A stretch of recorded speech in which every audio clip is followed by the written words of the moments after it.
구독자 여러분 안녕하세요. 새해 연휴 모두 잘 지내셨나요? 모쪼록 여러분들의 가정에 평안이 깃들길 바라겠습니다. 연휴 동안 여러 글로벌 뉴스들이 쌓여 있었는데요. 주요 핵심 뉴스들로 소개드립니다. 오늘은 처커버그가 아동 소셜미디어 중독 재판에서 배심원단 앞에 선 역사적인 순간, 미국 -1 핵 협상에서 기본 원칙 합의 도출, 방글라데시의 17년 망명 끝 타리크 라흐만 총리 취임, 인도 AI 임팩트 서밋 개최, 캘리포니아 눈사태로 8명 사망, 그리고 이스라엘의 서한지구 토지 등록 재개까지 기술, 외교, 정치, 스포츠 전 영역에서 펼쳐지는 중대한 사건들을 살펴보겠습니다. 1. 미국 마크 처커버그 아동 소셜미디어 중독 재판에서 첫 배심원 증언. 메타 CEO 마크 처커버그가 LA 상급법원에서 소셜미디어가 아동의 정신건강에 해롭다는 소송의 핵심 증인으로 배심원 앞에 섰습니다. 원고 측 변호인은 10-12세 아동의 30%가 인스타그램을 사용했다는 2015년 내부 문서를 제시하며 메타가 미성년자 이용자 확대를 적극 추진했다고 주장했습니다. 처커버그는 인스타그램을 중독적으로 만들려 하지 않았다고 반박했으나 자녀를 잃은 부모들이 법정에 출석해 지켜보는 가운데 치열한 공방이 벌어졌습니다. 이 재판은 6세부터 소셜미디어를 사용해 불안, 신체의 영장애, 자살 충동에 시달렸다고 주장하는 20세 여성 KGM이 제기한 소송입니다. TIKTOK과 스냅은 재판 전 합의했고 메타와 유튜브가 피고로 남았습니다. 이 판결은 1,500건 이상의 유사 소송에 영향을 미칠 벨웨더 재판으로 전문가들은 1990년대 담배 소송에 비유하고 있습니다. 처커버그의 배심원 증언은 실리콘밸리의 픽 토바코 모먼트가 도래했음을 상징합니다.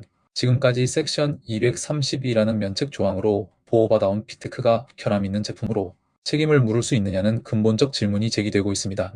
부모들이 자녀 사진을 들고 법정에 앉아있는 장면은 기술 기업들이 외면해온 인간적 비용을 시각화합니다.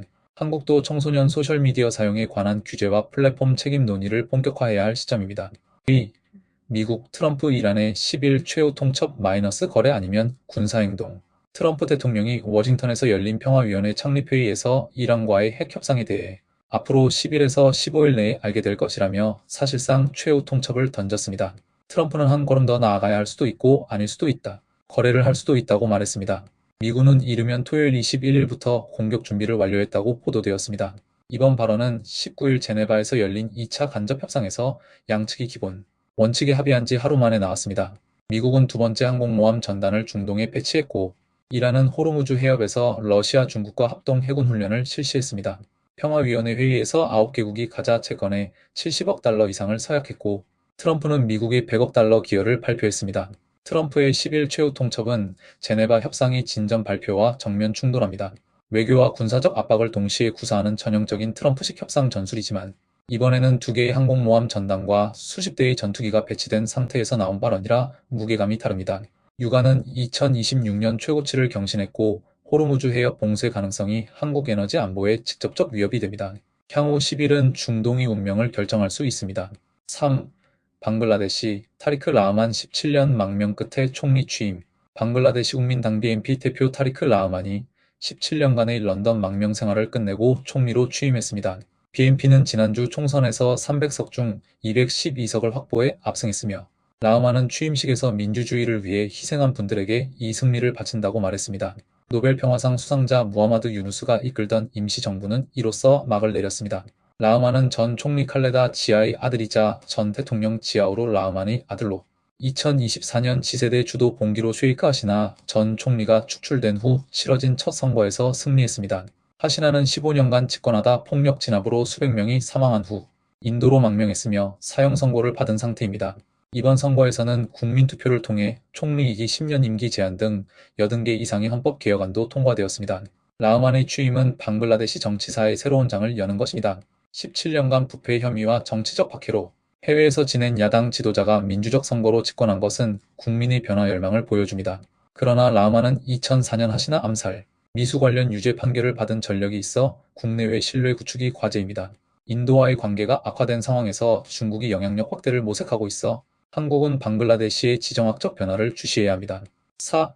인도 글로벌 사우스 최초 AI 임팩트 서밋 개최. 모디 총리가 뉴델리 바라트 만답함에서 글로벌 사우스 최초의 AI 임팩트 서밋 2026을 개막했습니다.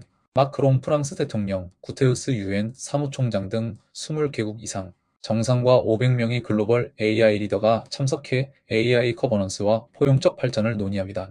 서밋의 주제는 사르바자나 히타야, 사르바자나 수카야 모두의 복지, 모두의 행복입니다. 이 서밋은 영국 AI 안전 서밋, 프랑스 AI 액션 서밋에 이어 개최되는 글로벌 AI 포럼입니다. 인도는 디지털 공공 인프라 구축 경험을 바탕으로 글로벌 사우스의 목소리를 대변하겠다는 의지를 표명했습니다. 서밋에서는 AI 민주화, 사회적 임팩트를 위한 AI, 안전하고 신뢰할 수 있는 AI 등 7개 분야 워킹그룹이 구체적 성과물을 도출할 예정입니다. 인도가 글로벌 사우스 최초로 AI 서밋을 개최한 것은 AI 거버넌스에서 선진국 독점을 깨겠다는 의지의 표현입니다. 미국-U 무역 협정 체결, 파키스탄과의 갈등, 봉합 등 외교적 성과를 거둔 모디 정부가 AI를 통해 글로벌 리더십을 강화하려는 전략입니다. 그러나 현장에서는 혼잡한 운영과 안내 부족 등 문제점도 보고되었습니다. 한국은 AI 강국으로서 글로벌 사우스와의 협력 채널을 다양화하고 인도와의 기술 협력을 강화해야 합니다. 5. 미국 캘리포니아 레이크타호 눈사태로 8명 사망 1명 실종. 캘리포니아 레이크타호 인근에서 발생한 눈사태로 백컨트리 스키어 8명이 사망하고 1명이 실종되었습니다. 이는 미국에서 40년 만에 가장 치명적인 눈사태입니다. 15명의 스키어들은 3일간의 백컨트리 투어 마지막 날 트레일헤드로 복귀하던 중 축구장 길이의 눈사태에 휩쓸렸습니다. 6명의 생존자는 영하의 기온에서 장비를 이용해 버티다 구조되었습니다. 스키어들은 블랙버드 마운틴 가이드가 이끄는 투어에 참여 중이었으며 프로그 레이크의 오두막에서 이틀을 보낸 후 돌아오는 길이었습니다. 눈사태는 화요일 오전 11시 30분경 발생했으며 생존자들은 위성 메시지 서비스를 통해 구조대와 연락을 유지했습니다. 구조대는 2차 눈사태 위험 때문에 현재까지 시신을 수습하지 못하고 있습니다. 이번 참사는 기후변화로 예측 불가능해진 눈사태 위험을 다시 한번 상기시킵니다. 서부 산악 지역이 수십 년 만에 가장 낮은 적설량을 기록하는 가운데 불안정한 적설층이 치명적인 눈사태를 유발하고 있습니다. 전문 가이드가 동행했음에도 참사를 막지 못한 것은 자연의 위력 앞에서 인간의 한계를 보여줍니다. 백컨트리 스키의 인기가 높아지는 가운데 안전교육과 장비 보급이 더욱 중요해지고 있습니다. 6. 이스라엘 서한지구 토지 등록 재개로 메가 토지 수탈 우려. 이스라엘 내각이 1967년 이후 동결되었던 서한지구 토지 등록 절차 재개를 승인했습니다. 이 결정으로 팔레스타인인들이 소유권을 입증하지 못하는 토지는 이스라엘 국유지로 등록됩니다. 반정착촌 단체 피스나우는 이를 팔레스타인 재산의 메가 토지 수탈이라고 비판했으며 이 조치로 시지역의 83%, 즉 서한지구 절반에 대한 이스라엘 통제가 가능해집니다. 이 제안은 스모트리치 재무장관, 레빈 법무장관 등 극우 연정 구성원들이 제출했습니다. 지난주에는 팔레스타인인의 유대인 토지 매각 금지를 규정한 요르단법, 무효화, 토지 기록 공개, AB 지역에 대한 이스라엘 감독 확대 등의 조치도 승인되었습니다.